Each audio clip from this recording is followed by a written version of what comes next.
3 versions of one commercial. Same script, same shot list, same product. 3 completely different visual identities. And I want to be very clear about something before we go anywhere. I did not open a single settings panel to make those. I just described what I wanted to an agent, and that's it. Now, if you've generated AI video at any point, you know what that sentence usually cost you.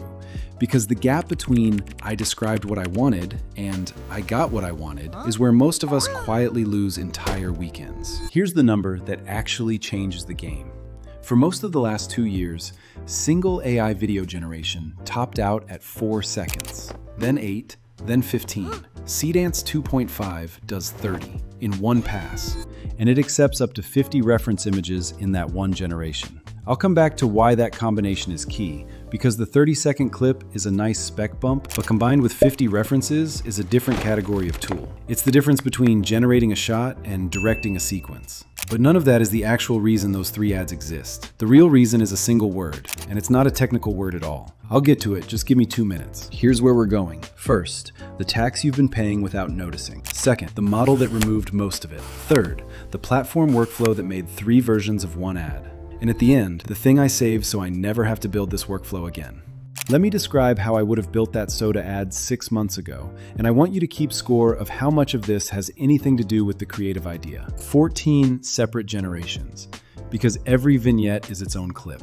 Reference slots assigned by role, then stitching, because none of them know the others exist, and identity drift. That bottle will suddenly change, weird artifacts on people. So I'd spend a day on the idea, and 4 days being a technician. Reference management, continuity quality check. None of it is direction. All of it is bookkeeping. 30 seconds in one generation doesn't just make your clip longer, it collapsed the entire bookkeeping problem because there's nothing left to reconcile. That's the difference. One prompt, one timeline, one continuous piece of footage that knows what happened 4 seconds ago. This is the actual prompt for the live action version. 15 timed beats, 14 locations, one single reference image, my product, holding the bottle's identity across the whole thing. That's not a clip request, that's a shot list. Which brings me to the word. The word is direction.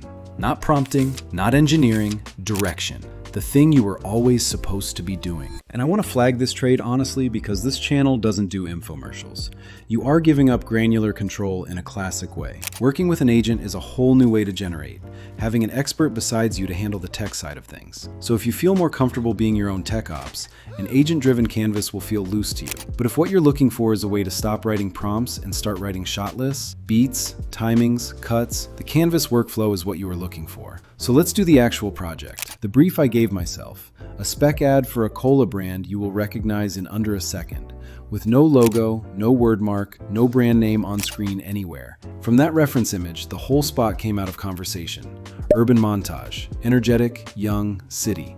14 vignettes, variable length, sunrise to sunset, hero shot on the gray background to close. And this is the result. The day starts different for everyone. Sunrise, sidewalks, subways, rooftops. Doesn't matter where you are. There's always a moment that pops open, just for you. However your day goes, open one anyway. Soda, you know our name. Just wow. All that from a single prompt? Here's a crazy idea. What if the commercial looked like Lego or anime? I asked to the agent and in minutes came with a plan.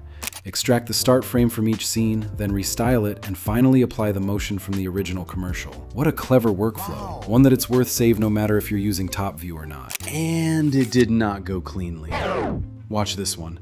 Something's in frame, and then it isn't. Continuity breaks. If a sponsor segment ever tells you a generative pipeline ran flawlessly end to end, close the tab.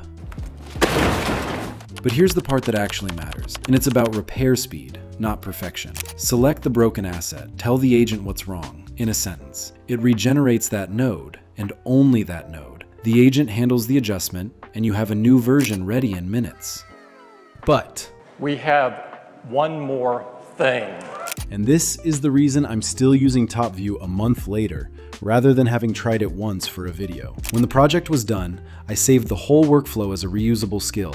Not the assets, the process, the beat structure, the reference strategy, the restyling pipeline, all of it. Next project I have, I invoke my skill, and in minutes could have a commercial and a style variations effortlessly. Which means the actual output of that project wasn't 3 ads, it was 3 ads and a machine that makes more of them. So, 1 brief, 3 visual identities, and the honest answer to how technical it was is less technical than editing them together afterward. That's the shift. The bottleneck moved. It's no longer your technical knowledge, it's your taste. Which is worse news than it sounds, because taste doesn't come in a changelog. When the technical tax disappears, the only thing left holding your work up is whether the thing you wanted to make was worth making. That's the job now. It was always supposed to be the job. TopViews are linked below. They're offering Seedance 2.5 Unlimited on annual plans. I'm curious which of the 3 versions you'd actually run. So tell me. See you in the next one.